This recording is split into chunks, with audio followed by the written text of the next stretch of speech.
Hey there, welcome back to the Deeper Dive. It is Luke, and today we're going to talk about Bretton Woods III, the New World Monetary Order, some thoughts that I have about this paper written by Zoltan Pozsar.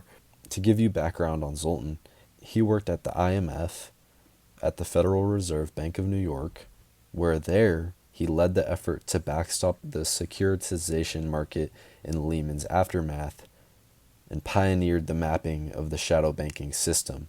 So this is a very serious paper, and he has some major ties to actual banking background. So this is a credible source when it comes to this paper, as well as some stuff that I have to share about it. Let's get into things talking about this paper real quick. This was also published in March of 2022, so keep this in mind because that will play into what I show you. So he says, we are witnessing the birth of Bretton Woods III, a new world monetary order centered around commodity-based currencies in the East that will likely weaken the euro-dollar system and also contribute to inflationary forces in the West. A crisis is unfolding. A crisis of commodities. Commodities are collateral. Let's think of Velo there. And collateral is money. And this crisis is about the rising allure of outside money over inside money. Bretton Woods II was built on inside money, and its foundations crumbled a week ago when the G7 seized Russia's FX reserves. Now he talks a bit here about shipping freight rates and how he is bullish on them. So he does quite a bit of talking about that, and I won't make you guys read everything, but I do recommend you look this up and read it on your own time if you have time. He is basically bullish on these shipping freight rates and lots of talk about commodities. But going down here, the main idea of a lot of this though is that going long on shipping freight rates is simple, and that is what his play would be.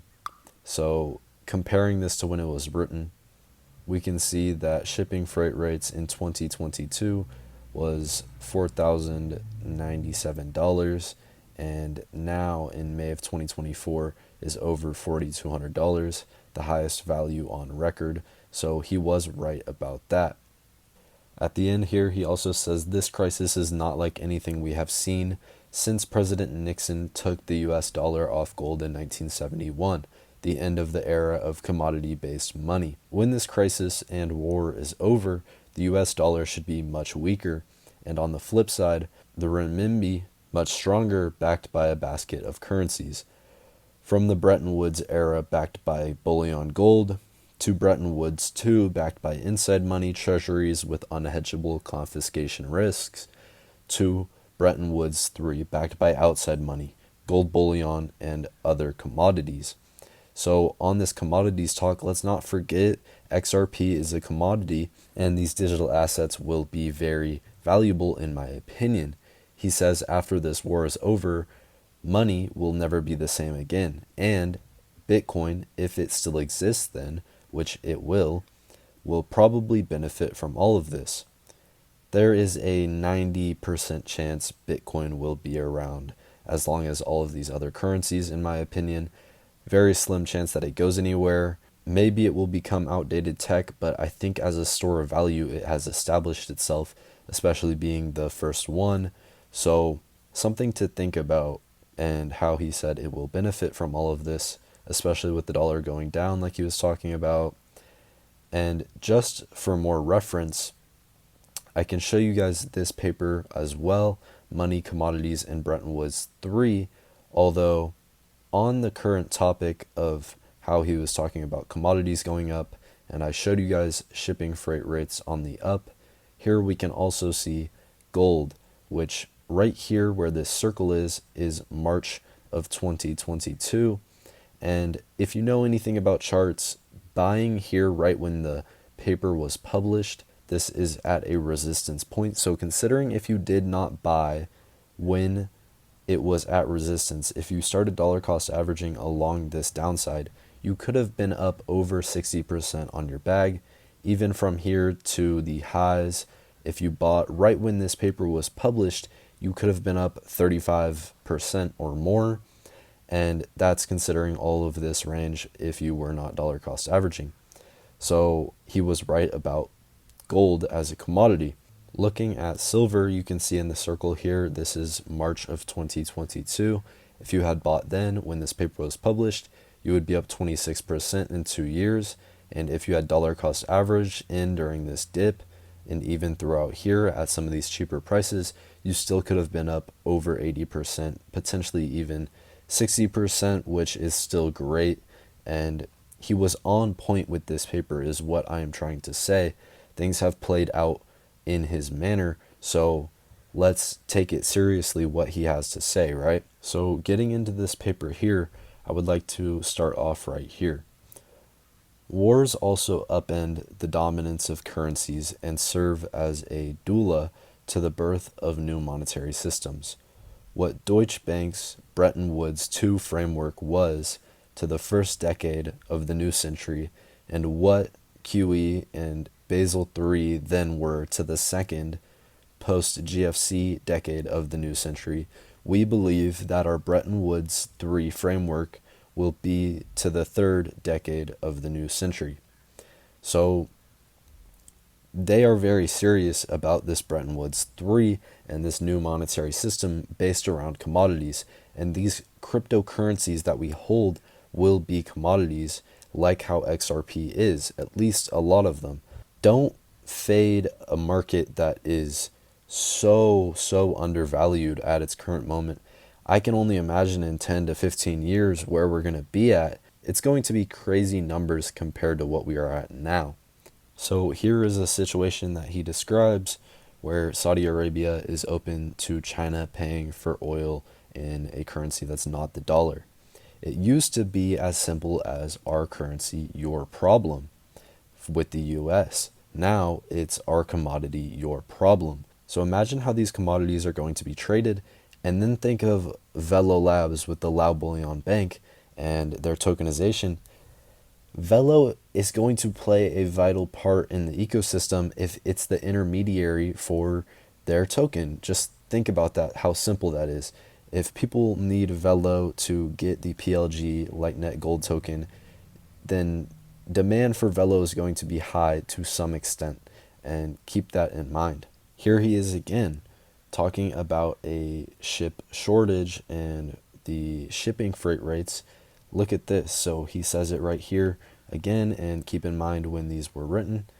And if we go to this post here, unpacking the current shipping container crisis in July of this year, going down, we can see how recent data revealed a 9% increase in demand for sea transport in the first quarter of 2024 compared to the same time the previous year. 9% increase in 2023 to 2024, quarter one. That is pretty crazy and spot on. So I am taking this very serious. There's more that he says as well. And then down here we can see where him talking more about Bretton Woods III, outside money like gold instead of G7 inside money, and listen here, commodity reserves instead of FX reserves.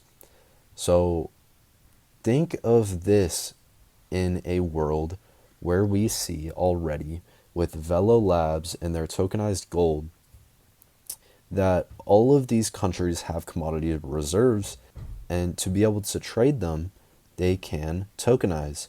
So that is going to play a big part, I think, in the Velo ecosystem and many of these other assets that have tokenized gold. They're going to have a lot of usage just for that one purpose, since trading would be so much easier. Commodity reserves will be an essential part of Bretton Woods III. And here we can see him say Bretton Woods II served up a deflationary impulse, globalization, open trade, just-in-time supply chains, and only one supply chain. And Bretton Woods III, the new one, will serve up an inflationary impulse, deglobalization, autarky just-in-case hoarding of commodities, and duplication of supply chains, and more military spending to be able to protect whatever seaborne trade is left. And at the bottom here, he says, the new trinity of Bretton Woods III will be about our commodity, your problem, the EU's inflation problem for sure, if not the inflation problem of the entire G7. I think the main thing to take from all of this is that we are moving to this commodity-based lifestyle, not just banks holding gold. I think the idea with Velo Labs and the Lao Bullion Bank really will open some doors to these other countries that have an unstable fiat system. They will see that it really can help the people in their economy to be built on a commodity-based system. And overall, for commodities in the coming years, this will be huge and really help grow economies instead of diminish them. And with tokenization making this more accessible, with Velo and Ripple tokenizing gold, it's really going to open some doors. The reason I wanted to talk about this is because Velo, Stronghold, Ripple, Stellar, these are all big players that will be a part of this and that I think will be here for many years to stay. So on their tokens, I am very bullish overall because these are money themselves. The prices are correlated to the money itself in a deflationary system. We have trillions and trillions of dollars out there that can be going through these tokens. So when we're dealing with these little price dips, I see a lot of the time right now as accumulation. That's not financial advice, but overall in the next 20 years, I'm so bullish on these coins, let alone in the next 5 to 8 months, I'm very bullish. But especially in the long term, I really wanted to make this video today to emphasize how important it is to think about the long term here and think about your family even. Consider packing bags for the really long term that you can forget about. Maybe it isn't even 10% or 5% of the money that you may have invested now, but think about holding on to a portion of what you do have. It will play out in a very beneficial way, I think, based on where we are headed with these commodities, and crypto will definitely be there to benefit off of that. I can also show you this from Ripple Winkle on Twitter here. Check him out. He posts great content, also has a YouTube, but Bitcoin through the lens of a global monetary alternative. This is from iShares BlackRock. We can see gold versus a Bitcoin market cap. Bitcoin with $1.3 trillion market cap now peaked over 1.4 trillion, and gold with the 14 trillion.